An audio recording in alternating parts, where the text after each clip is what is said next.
There's a limit that's in the storm.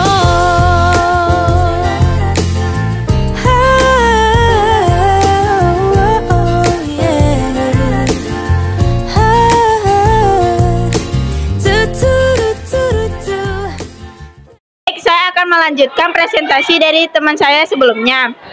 Saya akan menjelaskan tentang jenis-jenis kontak sosial.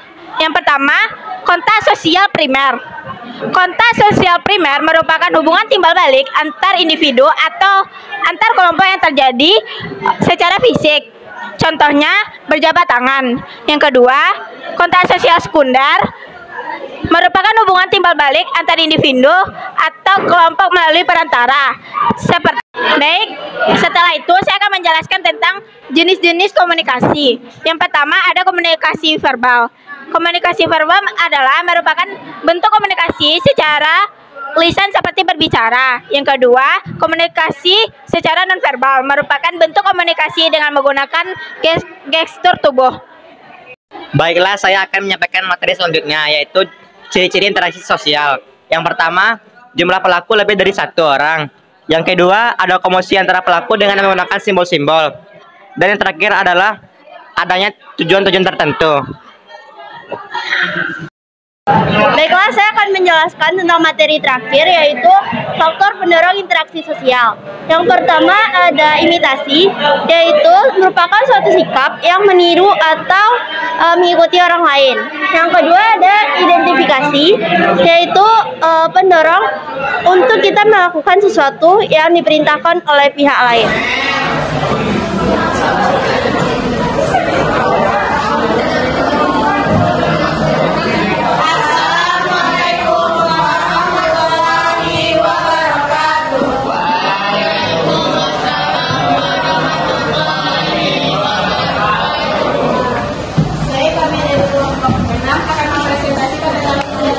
Sebelum itu saya akan memperkenalkan anggota-anggota dari kelompok.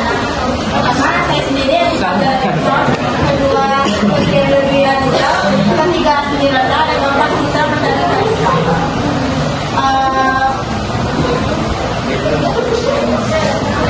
Baiklah. Ini baiklah. Materi pertama akan dibacakan oleh Sinirata. Interaksi sosial adalah hubungan timbal balik yang mempengaruhi antar individu dengan kelompok maupun kelompok dalam bentuk kerjasama maupun konflik yang terjadi dalam bentuk formal maupun informal. Yang kedua, materi yang kedua yaitu jenis kontak sosial yang akan dijelaskan oleh saya.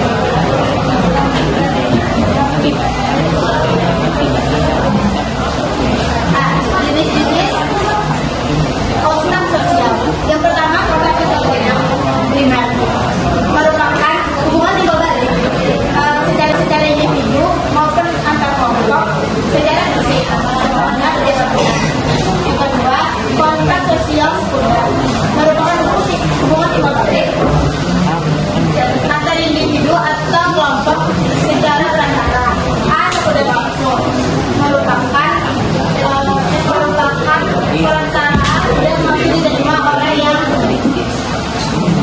bersangkutan, contohnya yang kedua, sekunder tidak langsung terjadi melalui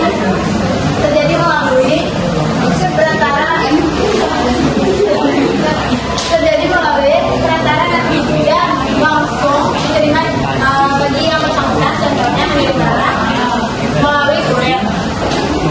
B. Jenis-jenis komunikasi. Dan jenis-jenis komunikasi ada dua, yaitu jenis yang di belakang masih secara verbal merupakan bentuk komunikasi secara lisan seperti berbicara. Kedua, komunikasi nonverbal merupakan bentuk komunikasi dengan menggunakan gestur tubuh. Selanjutnya dibacakan oleh selanjutnya adalah ciri-ciri interaksi beraksi yang melakukan aksi yang secara langsung. Yang keempat adalah adanya tujuan-tujuan tertentu. Selanjutnya akan dijelaskan oleh saya akan menjelaskan tentang faktor-faktor yang mempengaruhi interaksi sosial. Yang pertama ada imitasi. Imitasi itu adalah cara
simbol-simbol dalam interaksi.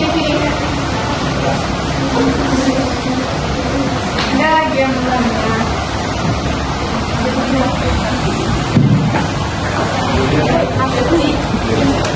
Perkenalkan, nama saya Desya Kosman dari kelompok 8. Kita bertanya, tadi kan ada faktor-faktor dari interaksi sosial. Coba sebutkan beberapa contoh dari faktor-faktor tersebut. Baik ya. Dari kelompok 5 saya menanyakan apa yang menjadi perbedaan antara sugesti dan motivasi. Bisa diulangi? Apa yang menjadi perbedaan yang penting ada materi. Ya, ini juga apa? Sama ada motivasi. Karena motivasi. Karena motivasi. Biasanya dia 6 itu dia biasanya enggak. Kalau dicoba ada contohnya, yang pertama menggelar kepala selain akan tidak setuju. Yang kedua mengikuti kepala ketika karena pusing dan menunjukkan ibu jari untuk memberikan pujian. Dan lain-lain. Apakah selanjutnya?